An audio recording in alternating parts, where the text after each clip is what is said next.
The A's 40-man deadline hits today, and one wrong move could gift another team your future superstar on a silver platter. Today on Locked On A's.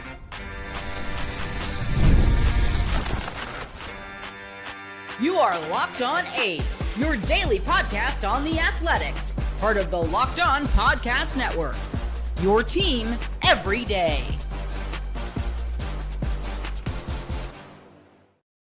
We are live and welcome to Locked On A's, part of the Locked On Podcast Network, now the #1 sports podcast network. My name is Booney, one name, all passion, no sugarcoating. I'm a lifelong A's fan who has spent the past season covering this team every single day, post-game breakdowns, prospect deep dives, roster decisions, and all the chaos in between. And there's been a lot of chaos. And in this offseason, we are still covering the A's every single day. I don't show up with corporate talking points or highlight real cliches. I show up with honesty, edge, and the perspective of someone who refuses to let this team be treated like an afterthought. If you want blind optimism, look elsewhere. If you want truth, fire, and a voice that actually cares, welcome to Locked On A's, part of the Locked On Podcast Network. We are your team, your A's, every single day. And on today's Locked On A's, I am fired up to be here today. Got a big day ahead of us today, guys. This is the part of the off season where I turn into a conspiracy board general manager, connecting push pins like I'm trying to solve a crime I only care about. 1 minute I'm predicting relievers strong enough to power through the strip. The next I'm penciling in Jarren Duran into the leadoff spot like it's destiny. I'll cover all my wild predictions so far this offseason and why this offseason has absolutely drove me nuts to this point. That's later. Rule 5 draft may sound like a secret baseball homework, but it's really just the league's polite way of saying, use your prospects or someone else will. And every December, rebuilding teams dive into it like it's Black Friday for undervalued talent. The 40-man deadline isn't paperwork. It's the moment where a franchise shows whether it understands its own future or is just guessing. And today, 3 p.m. Pacific Standard Time, the A's will make their choices that tell you exactly who they believe is part of the real core. What do you guys got? Sell the team. That a boy, Edward. Put you on. Don't want to miss you. Had a kid. Wait, thanks for coming. Today's episode is brought to you in part by FanDuel. Right now, new customers can bet just $5, and if your bet wins, you will get $300 in bonus bets to use across the app. Download the app today. Guys, like I mentioned in the open, today isn't just a date on the calendar. It's baseball's annual pressure cooker. 40-man roster deadline day.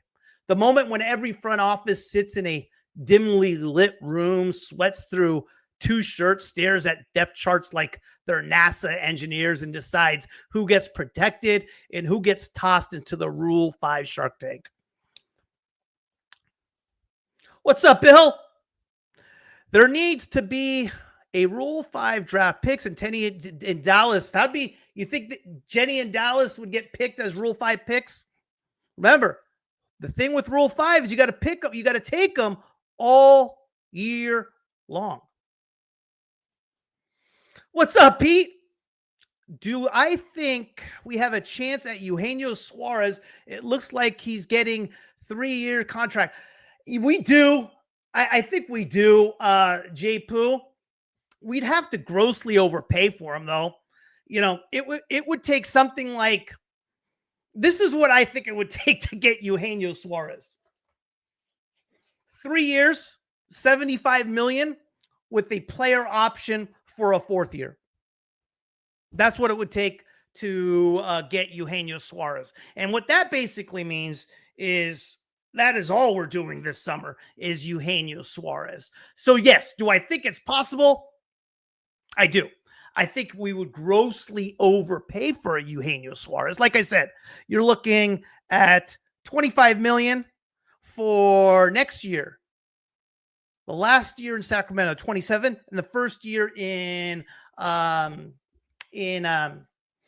Vegas, and then a player option for 2029. And the player option is not good. That means it's kind of like a Severino deal, right? He's only going to opt into that option if he's not doing so good. So I don't think he's worth that much. I don't think he is worth that much at all. Gil. Okay. But Rule 5. This actually matters this year. We're not talking about fringe guys holding down the roster like it's duct tape on a leaking water pipe. I'm talking about Braden Nett, Daniel Susac, Junior Pérez. You got Kenya Huggins, real prospects, real upside, real decisions. Junior Pérez, the power speed bat who just spent 2025 announcing his presence in neon lights. He surprised me a lot this season. He didn't do a whole lot in Midland. He was okay. He showed power. He didn't hit that great. Struck out a ton.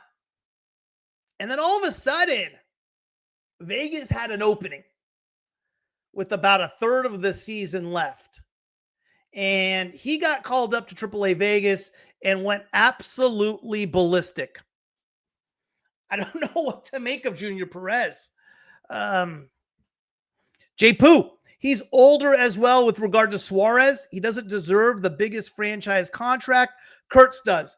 And, I just did an episode that should be dropping today, possibly Friday. I'm not sure yet, on the Kurtz situation, right? I agree with you with what you're saying. Kurtz does deserve the biggest franchise ever, for sure. And now is the time to overpay for somebody like Kurtz. Now, who represents Kurtz? Scott Boras. Scott Boras represents Kurtz and Shea Langoliers, and historically, Boras clients do not take early extensions. In other words, if we do buy out the pre-arb and arb years from Kurtz, it's not going to come at a discount. That's kind of what I'm saying. Do I think we should do it? Yes. I think we should focus all our resources on Kurtz, Soderstrom, and Wilson this offseason. I've been saying that forever. What's up, my man? Bag Mahomes, Kurtz and Shea with Boras will be interesting. Yeah, I did a full show on that, and I think that should be dropping either today or Friday. I haven't decided yet. Even with the Bag Mahomes, I even said that at the beginning. I think it's going to be, I think you're going to be looking at something comparable to a Roman Anthony, but given that Kurtz is with Boras, I think it's going to be even more than what Roman Anthony got. But you're looking at those type of dollars. If it's just a Roman Anthony type of deal, perfect. On Kurtz's end of things, he got a $7 million signing bonus when he was drafted. His pre-arb years, he's going to look good. His arbitration years, he's going to be making some really, really good money. So it's not like he's hurting. It's not like he's making the minimum. With that being said, as far as I'm concerned, whatever it takes to extend Kurtz now is what we should be doing. If we don't sign one free agent this offseason and put all our resources to re-signing Kurtz, I'm all right with that. Or let me ask you guys, do you put all your resources into signing Kurtz, extending Kurtz? And if, hey, he still wants to wait, do you put all your resources in re-signing and extending Soderstrom and Wilson? What do you guys do? Think about that. When I come back, I'll cover that. I'll tell you what I think in that situation. But that's an interesting scenario, right? Do you put all your eggs in one basket and try to re-sign Kurtz and or Soderstrom Wilson? versus signing any free agent into the open market. I'll tell you what I think up next.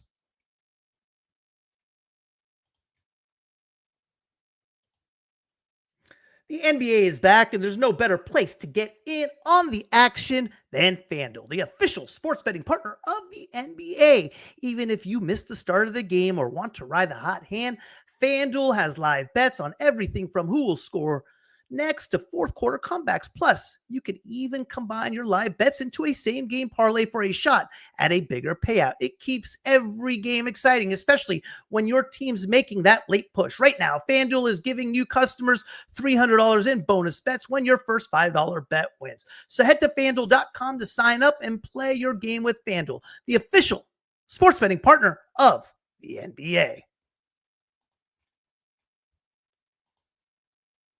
So again, guys, the question this offseason, which has absolutely drove me nuts.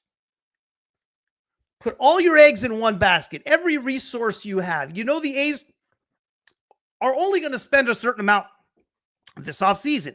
They got about 30 to 35 million to spend.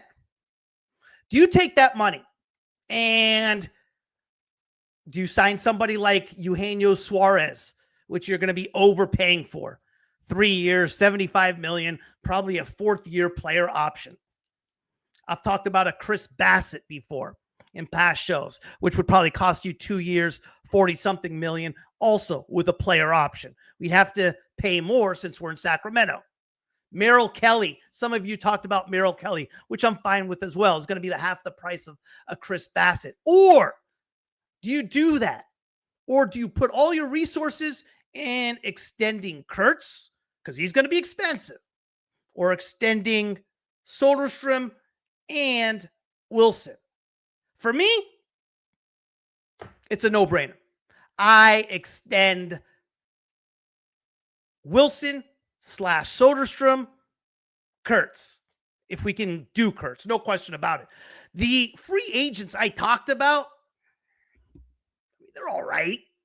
Do you really want Eugenio Suarez for 3 years, 75 million with a player option for a fourth year at another 25 million? Do you really want to sign Chris Bassett to a 2 years, $45 million deal? I mean, listen, if we have to spend the money and those guys are out there, they're good Major League Baseball players. My point being is I would rather extend who we have and get the fan base excited for what's going on. What's up, Master? Who's Wilson agent do we know? It's not Boris. It's not Boris. I forget exactly who it is. I forget off the top of my head. I don't remember. I know it's not Boris.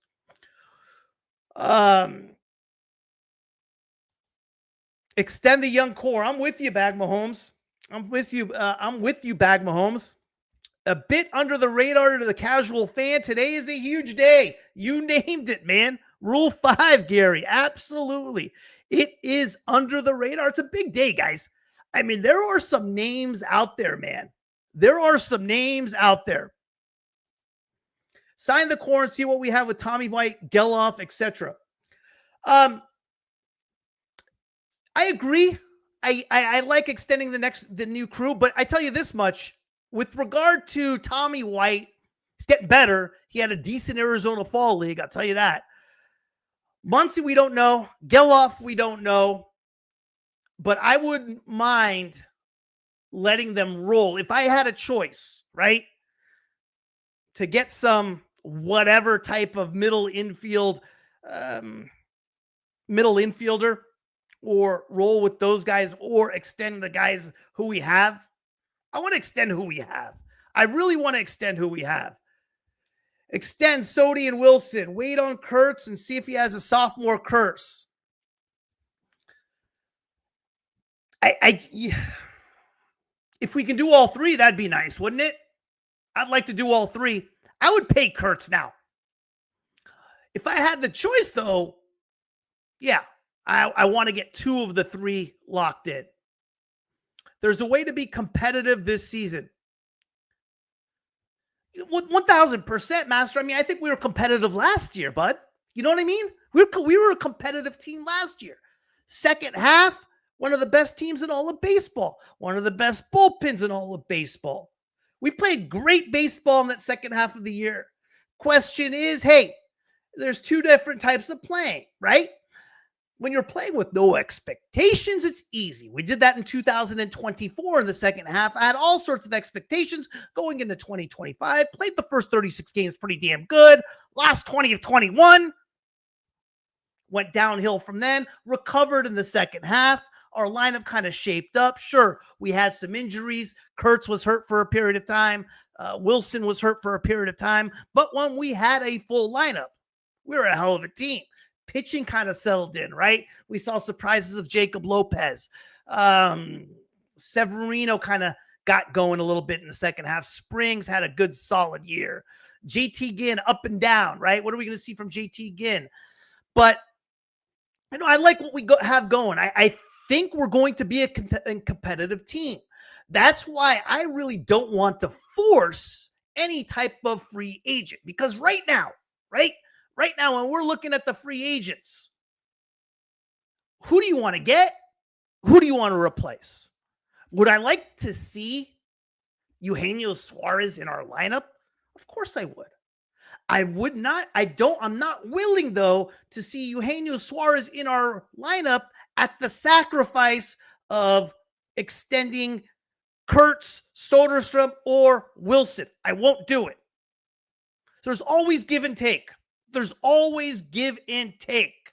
So, you always have a choice. You can't have it all. I wish we could. We are who we are. That's one thing you guys got to understand. We are who we are. So we can sit here and complain about ownership doesn't spend this and that. Well, we've known that forever, right? How's that new? So, and will they spend in Vegas? We'll see. We'll see. The ownership has had one model: profit first, dingers second. This is nothing new if you're an A's fan. Nothing new. This shouldn't be a surprise. Bag Mahomes, well said. I agree. The only free agent I want the A's to surely sign is Newcomb. I want Newcomb back as well. Here's another thing, though, Gary. Newcomb has stated he wants to be a starter. Right? So now why does Newcomb want to be a starter? Because there's a lot more money for starter type of starter money. I think it's going to be like a 2-year, $10 million deal for Newcomb, maybe 2 years, $8 million with a player option for the second year. They're going to try to turn him into a starter. If he has a hell of a year, he'll opt out and take starter money. A veteran at third base to start the season. Who, Master? Who? Who do you want? Who do you want? Right? Who do you want, pal? You got to tell me who you want. I want Ke'Bryan Hayes. I've said it before. That's who we want. And why do I want Ke'Bryan Hayes? Well, the guy's the best infielder in all of baseball. That's one. Secondly, we could get him via trade, which means we don't have to pay a premium for Ke'Bryan Hayes, and his contract is manageable. I'd rather have a Ke'Bryan Hayes at, let's say, $7-8 million versus Miguel Andujar at like 9-10. You know what I mean? So that's the whole thing on who I want this offseason. But again, I'm with you on a veteran third baseman. You want Moncada? Okay. Hey, I'm all right with Moncada. I like him. Affordable, and we could still do the rest if everybody else. Hey, I have no problem when you're saying Moncada. I'm good with that. He's affordable. It makes sense. It's a veteran third baseman, and we could still do everything else we want. Now, we may disagree on who's better, but hey, do either of us really know who's going to do what next year? So I'm with you. I'm cool with Moncada. That's a good suggestion, and somebody that we can afford, somebody that we can get and fills the need at third. And we'll see what he becomes. I like that signing. I wouldn't mind Moncada one bit. And I agree with you 1,000% there. The question is Rule 5, guys. Rule 5. Do we Do we protect guys like Braden Nett, who we picked up in the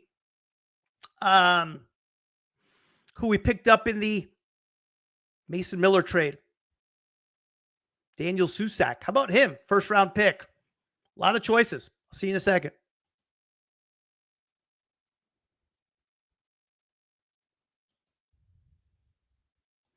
What's up, Bill? If we sign Suarez, then we will know what Harris can do, and he becomes a play. Right. The whole thing, though, is if we sign Suarez, Bill, do you really want to spend? It's probably going to take 3 years, 75, 78 million with a player option for a fourth to sign a 35-year-old third baseman. It's a lot of money, and we sacrifice everything else. That means chances are no Kurtz extension. That may not happen regardless. No Soderstrom extension. No Wilson extension. We're putting all our eggs in one basket with Eugenio Suarez. I'd rather trade for Brian Hayes at $8 million a year. I'd rather, as Master said, sign Moncada, which would cost probably like, $6 million a year, something like that. Some people are affordable, but I just don't want to invest that much on Suarez. I think he's a hell of a bat. I think he's really, really good, but not at that price. Not at that price. I'm not okay with that. And I like our roster. I like where we're at right now as far as roster, and I like how this team is growing, and I like what we're doing within. Bill, protect Nett, DFA Spence, and Waldichuk. I like that. I'm with you there. I'm 1,000% with you there. We got to protect Nett. He is the highest ranked prospect right now that is not protected in any organization. We have to protect Braden Nett. If we don't protect Braden Nett, there is not a doubt in my mind a White Sox, a Pirates is going to take a shot on Braden Nett. There's no question on my mind. He's good. He's real good. I'll be furious if we don't protect Braden Nett. Susac, I want to protect Susac as well. I could see somebody picking him up, kind of like what how the Giants lost Joey Bart. I don't think it's the same thing. Obviously, Joey Bart wasn't drafted in the Rule 5 draft, but same type of idea. I think you know where I'm getting with it. To your point, pay Newcomb a starter salary, but leave him in the bullpen. But I think the whole thing is, though, Gary, is that Newcomb has expressed he wants to be a starter, right? Newcomb expressed that he wants to be a starter, right?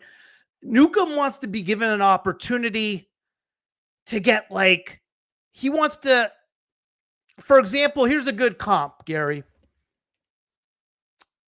A similar comp would be Matthew Boyd from the Cubs, right? A veteran. There's a little bit of a difference between the two, but Newcomb wants the opportunity to pitch 1 year. Let's say he goes 11-7 with a 3.6 ERA. Let's just say all of a sudden he opts out. Now he gets Matthew Boyd money in 2027. Now he's signing like a 2-year, $32 million deal, right? That's what Newcomb wants. He wants an opportunity to start. And I think the A's will give him that opportunity. I think he's going to get bullpen money, though. It'll be like I said, I think it's going to be like a 2-year, $8 million deal with an opt-out option after one, where he can opt out of the contract, does well as a starter. But Newcomb has expressed he wants to be a starter. And I think that's the only way he'll re-sign with the A's. Co-sign on Moncada. Yeah, I'm all right with Moncada. I want affordable guys, right? If I'm going to spend, I don't want to really spend a lot of money. It's not like it's my money, right? I don't want to spend a ton of money until the A's are in Vegas. I don't want to pay a 35% premium for Luis Severino, for Eugenio Suarez, and for Chris Bassett and any other free agent that's out there. And that's what right now the A's have to pay. I don't want to pay that premium for guys that are okay. A 35% premium? No thanks. With an added fourth-year option when we have to take care of what's in our backyard? No, I don't want to do that. I don't want to do that. I don't want to do that. No, thank you. I'm cool with that, dude. I'm cool with Yoan Moncada. You think we need some veteran presence in the clubhouse? Yeah, the right veteran presence, right? The right veteran presence, Master. I mean, sure, 1,000%. I don't want to spend $23 million for Chris Bassett because he's a veteran presence and a good, solid starter. No, I don't want to. I don't want to sacrifice anything that has to do with Kurtz, Wilson, Soderstrom. I want those guys taken care of. I'm not asking a lot. I don't trust this manager. What do you mean? General manager or Kotsay? You're talking about David Forst? I think Forst kind of just answers to ownership. Ownership kind of gives them a guideline on what to do, etc. The A's don't need a lot. I agree with you there, Pete. No point in worry about Kurtz. If he's willing to extend, they can. It's likely true that Kurtz will be willing once he sees a team he can lead. Yes and no. I agree with you. Kurtz also wants to get paid. And that's why he went out and got Scott Boras. He's going to want big money. So when it comes time to extend Kurtz, whenever that may be, we're going to have to be in the same realm and idea as what the Dodgers and Yankees will be. We're not getting Kurtz, nor are we getting Langoliers at a discount. If you look at the history of Boras and what Bryce Harper was with the in Washington, then when he went to the Phillies, we're not getting a discount. We're not getting no hometown discount for Kurtz or Langoliers. So, and if we have to pay that now, which I don't think we will, just because ownership's philosophy is, hey, if revenue's coming in, we'll spend. And I believe revenue will come in when they go to Vegas. You said it. You said it, Pete. 0 discounts available with Boras. If the revenue comes in Vegas, which I believe it will, that's my personal opinion. I think they'll spend. I think they'll have the money. I think they'll have the revenue. That's what I think. We'll see what happens. Kotsay, if they get off to a bad start, I would get fired. They're not going to fire him. They're not going to fire. I could see him not extending him after 2027. But remember, Master, 3 years. What is Kotsay? 3 years, $27 million. Is he on that type of contract? I believe that's his contract. They're going to keep him. They're going to keep Kotsay. You got to also remember, though, Master, the relationship Kotsay has with the guys, all young guys that he's seen through the minors, such as Wilson, such as Soderstrom. He has that relationship with them. That means a lot, and that says something with regard to trust. So they're not going to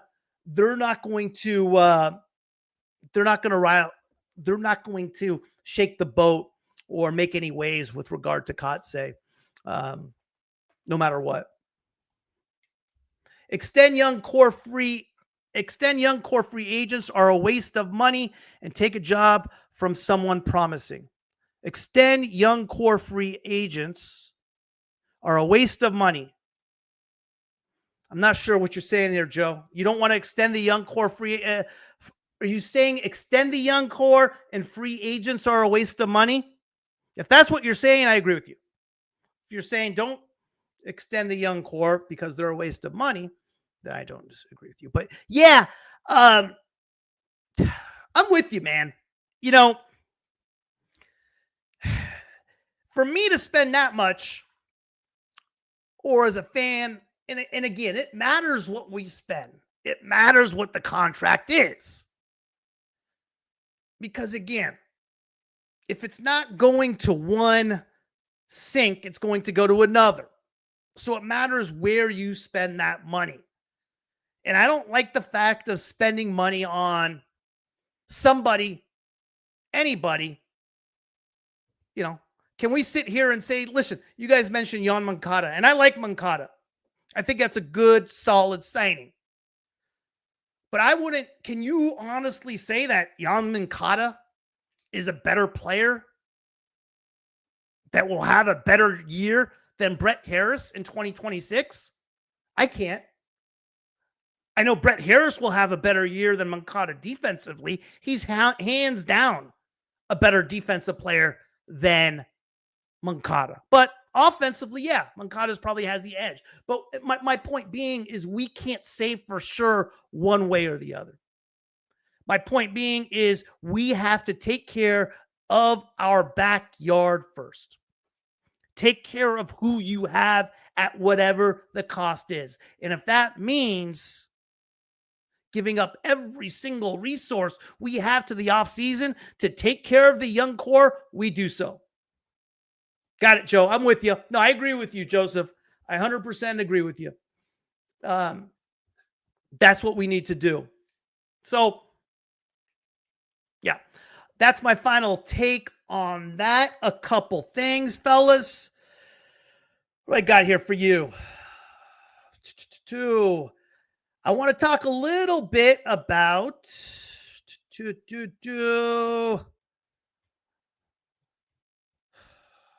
okay. We have first, thank you for making Locked On A's part of your everyday routine and your first listen. And thank you for making Locked On the #1 sports podcast network. If you are not yet an everydayer, do me a favor, hit that subscribe button. We're free and available on all platforms, including YouTube. There is a brand new way to live this wild, wonderful ride with me. I'm inviting you to join the Locked On A's subtext community, a fresh extra layer of connection for those of you who want to go deeper, laugh harder, argue smarter, and live the green and gold life with a little more juice. The link is sitting right here in today's show notes on YouTube and wherever you listen to your pod. Tap it and you're in. Here's what makes this thing special. It's you and me, one-on-one. Text conversations about everything from rookies smashing expectations to the games you went to with your dad back in the day. We trade thoughts, memories, questions, wild predictions, you name it. You get early reactions, behind-the-scene musings, fan giveaways, thought drops, and all the bonus material that doesn't always make it into the show, but absolutely deserves daylight. This isn't replacing the podcast. Nothing changes here. You still get Locked On A's every day, loud and proud. This is simply more for those who want more. A tighter circle, a louder voice, a front row pass to the heartbeat of A's Nation. You can try it free for 14 days. If it's your vibe, it's $4.99 a month after that. If it's not, no hard feelings. We keep living our lives. Something I wanted to drop there for you guys. But that is Rule 5 draft. I'm going to cover that. Have an episode on that tomorrow. Teams have to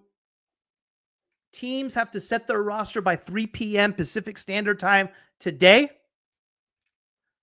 Rule 5 draft is next month. We'll see who they protect, who they don't. I will drop a show on that tomorrow. Thursday, the clubhouse. We're going to talk about different types of topics with our panel.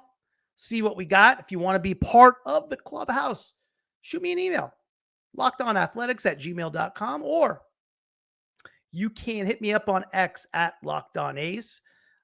Fun, interactive way just to kind of talk about everything A's. We talk about a couple on-field issues and a couple off-field issues. And on Friday, we're going to talk about what a lot of you guys have already mentioned today. The possibilities of extending Nick Kurtz and Shea Langoliers with Scott Boras as their agent. Thank you again for making Locked On A's part of your day. If you have not yet done so, hit that subscribe button, like and comment. All of those things will help grow this community for A's fans to find more easily. For your second listen, check out Locked On MLB. Your pal Sully breaks down the most exciting teams in all of MLB, from offseason moves to the beginning of spring training and everything in between. Find Locked On MLB on YouTube or wherever you listen to your podcast. Part of the Locked On Podcast Network, your team every day. Thanks again for watching, guys. And I will check you guys out all tomorrow. Take care of yourselves, guys. Thanks for joining on.